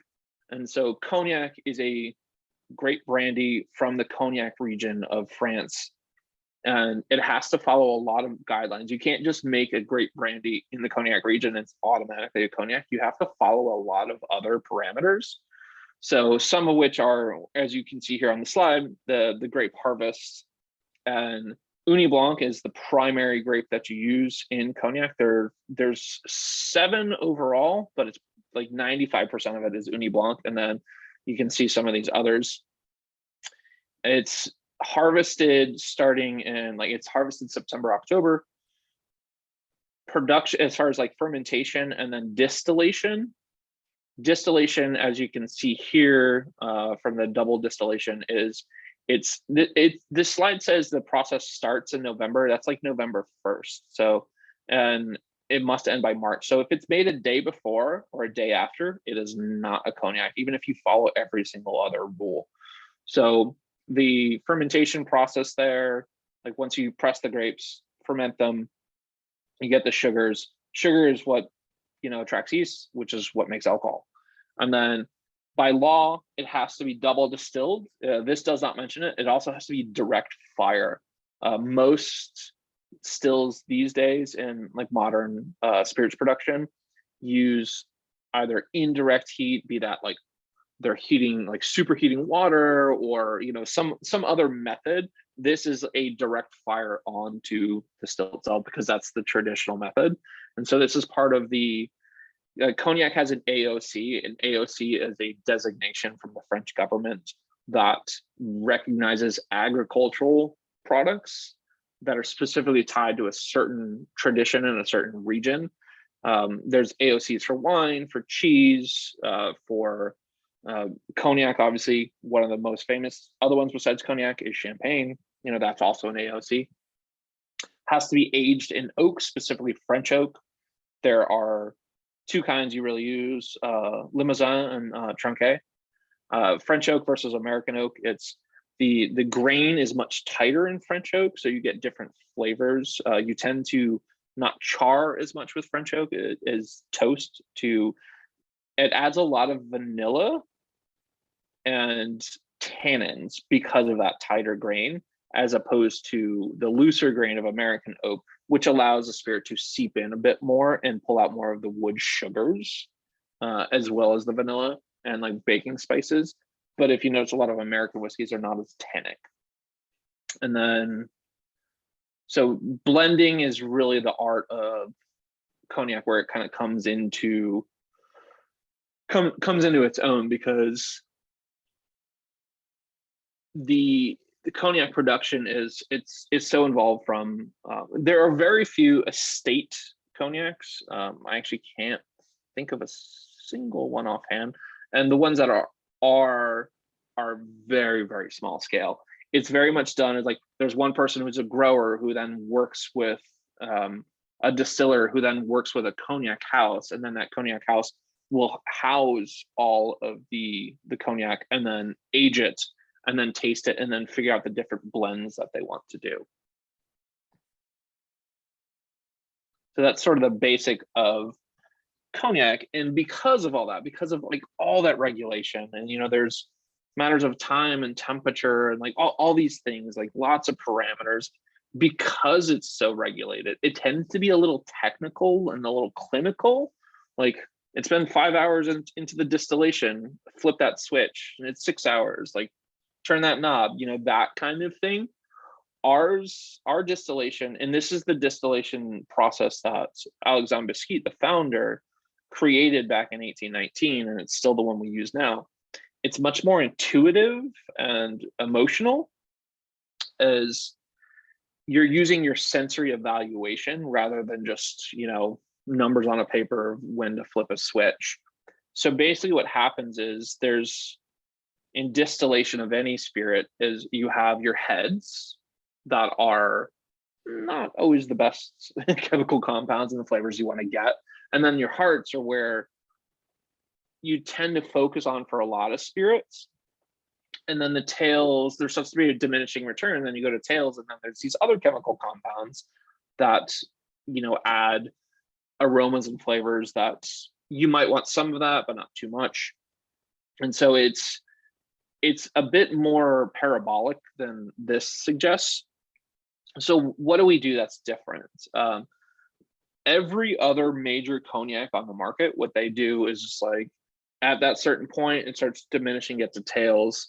They're like, okay, well, now that the timing is right, we'll flip it.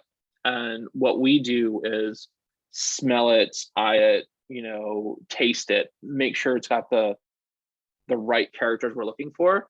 And then when it starts to be a diminishing return, we increase the pressure on the still.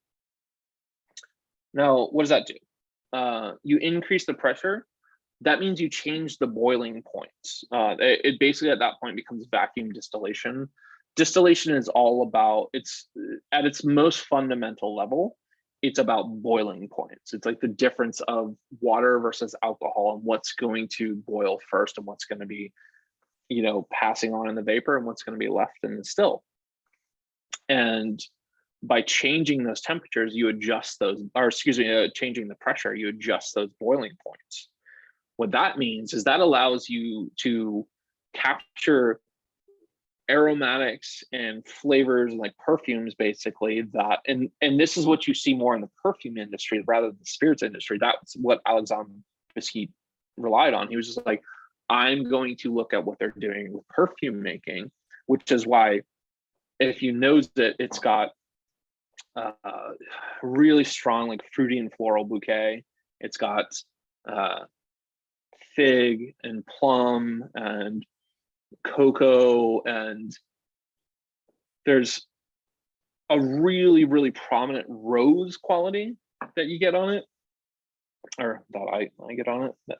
And that comes from that difference in that distillation, as rather than just being like, all right, well, it's time to go to tails, let's check this box. It's like, hey, let's see what else we can get out of that.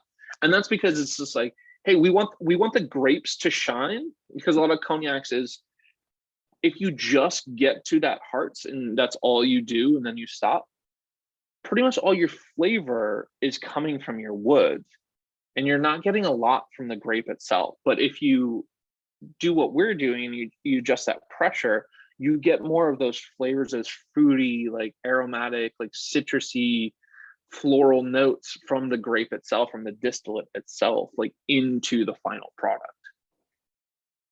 And so that's what this chart is kind of representing. I don't think it, to be honest, is the best representation of what I just told you. That's why I explained it, because I don't think it's super clear here. And so this is the bottle. As you can see here on the lower side, should be your same side, lower left, is primarily Petit Champagne, Grand Champagne, Fin Bois, Bon Bois. There's 6 crus altogether for cognac. And those are the top four. Price point? This, what? I'm sorry. What? The cost of the bottle?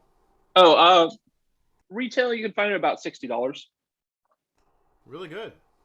So there is an XO version that just recently hit the Southern California market. That's more like the 215, 220.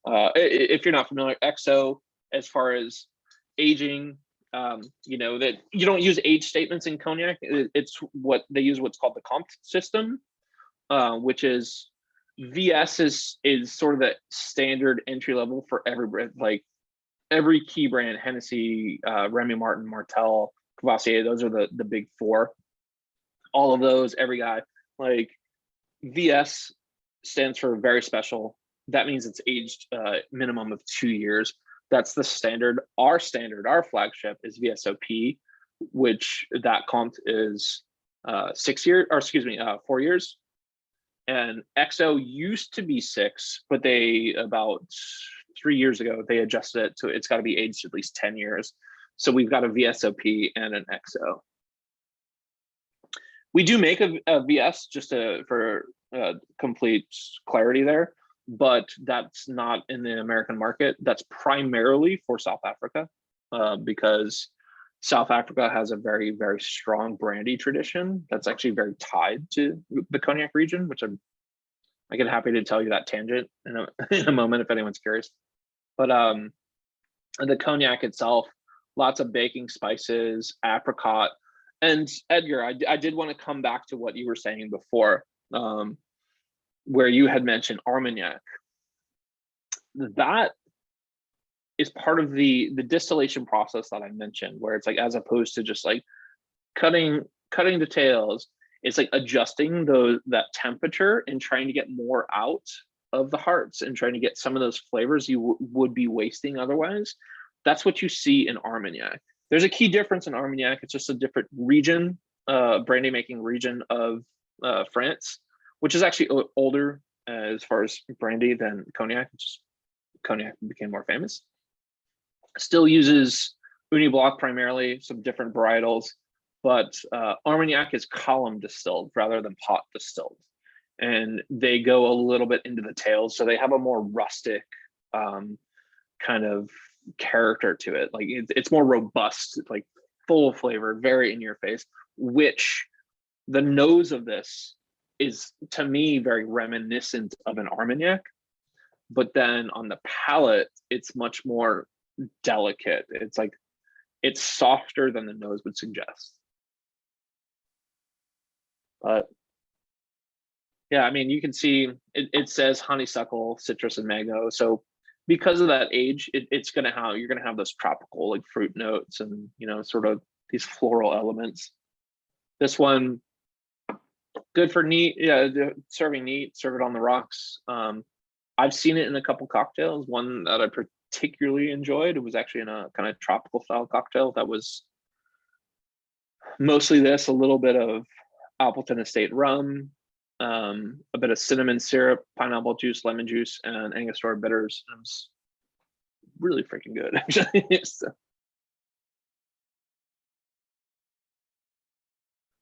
All right. Any thoughts or feelings on this? Was that like a brandy old fashioned you just said, basically?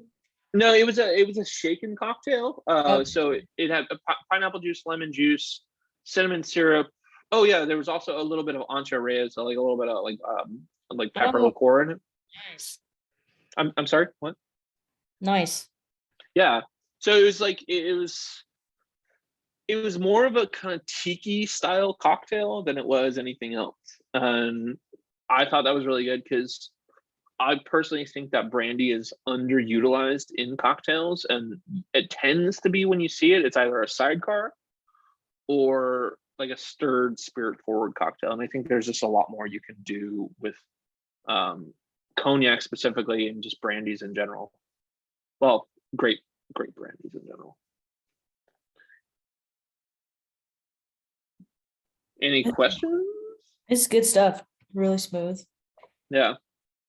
I just did if anyone's familiar with the Freeze Art Fair that happened just recently. I just did like an all day event there where we combined with a an artist who created a whole installation based on the visuals and the inspiration of the notion of kind of being inside a bottle of this whiskey and Dubochet. And so it's like there's like a lot of glass and metal and lighting that was very copper and amber and burgundy and along those lines. And so Jared, it was kind of I cool. understand earlier that you said you're not on social media that much. I don't use social media that much. Like Well, like I thing don't that kind of comes to my mind is like that would have been really kind of a cool thing to post on our group's page. Oh, the Freeze Art Fair? Yeah. Yeah, I mean, I'm terrible at knowing that kind of stuff. It's like Everybody is, unless you kind of it's hard, but so it sounds my very intriguing. my wife's name is Chloe. So Chloe during COVID encouraged me to start using Instagram and stuff, and I was like, I don't get it. So, Jared, which is funny wow, because she's a designer. She's very much in the tech. I have a couple companies, and I have a social media person, and she drugged me kicking and screaming into to Twitter. I was never on Twitter before that. I don't have that. Yeah, well, now I know how to Twitter. Then she said, you have to get familiar with TikTok. And I said, no. TikTok is a bunch of young people that are ridiculously attractive and very tight clothing bouncing around and dancing. I said, I don't want to do it. She goes, oh, let me show you this person who's in your industry, a related industry. And you see that little number over here and it says like 1.7? That means that this person his little TikTok has been seen 1.7 million times. And she said to me, your industry, your little niche, what you do with your company, is nowhere on TikTok, so you have to get into it. Jared, I got into it. It's a effing rabbit hole. So, anyway, I'm sure you can do it. You have, I think you have a wonderful message. You were great with the brand. I think you have a lot of talent and the skill to be able to deliver that message, and you'd go viral, which means a million plus. I've heard that term. Anyway, I'm just saying you're doing a very good job, and we appreciate the presentation tonight. You did really excellent work, and we appreciate that. Well, of course, my absolute pleasure. I mean, this is to kind of go back to like when I introduced myself. The reason I sought out this job, I mean, I let you know specifically I wanted this one because of being part of Campari and like the Russell's Association. But in general, like this type of job, what I wanted is because I have a real passion for talking about this kind of stuff. I love to, I read about this kind of stuff all day long. I get really dirty about it. I can get into some pretty deep dives, but where I find my greatest joy is, and this was true when I was a bartender as well, is I like having this information so I can give it to other people to help them find their good time for that night, the next time they're out, their next party, their next conversation, the next time they talk to a bartender or get a drink for a friend. It's like, if anything I said could help them and make them have a better time or those around them have a better time, I get no greater pleasure than that. And that's not me like trying to blow smoke or be like, oh yeah, here's me doing my job. I sought out this type of job because this type of position allows me to do that, and it's what I really, really love to do. Awesome. Well, that said, thank you so much for spending the evening with us. This has been absolutely fantastic. I'm guessing you're on the last slide. Oh yeah, I mean that was just like that's kind of the last slide. It's like Cool. If there were any other like Q&A questions, and I'll just kind of leave it at that. If anyone wants to email me or send me a Facebook message or Instagram. Like I said, I don't use it as far as posting, but I do get notifications, and if anyone wants to contact me, We'll start tweeting you and TikToking you. I don't have either of those. We'll also Snapchat you, and David will reach out on his fans only. Yeah. Cool. I don't want to see any sort of gray sweatpants shots either. All pickle shots for David. Yeah, I had some friends Awesome. talk to me about that, and I was like, wait, what is that? And they told me, I'm like, oh shit. Anyway, Jared, thank you. Yeah. Thank you so much. Thank you, Jared. It's been an absolute pleasure. This has been awesome. And this is definitely not the last time we'll be seeing you. So Yeah, I'm happy to do another one sometime. So sounds maybe good. on something non-Russells. Yeah, we'll make it happen. Sounds good. You and I will be in touch. We'll definitely have you back. This has been an absolute blast. Thank you, everyone, for spending the evening with us. Have a great night. Have a great week. And Cool. nobody's getting kicked out, but we are just gonna finish the recording. So cheers, everyone. Yeah, awesome. Thank you guys.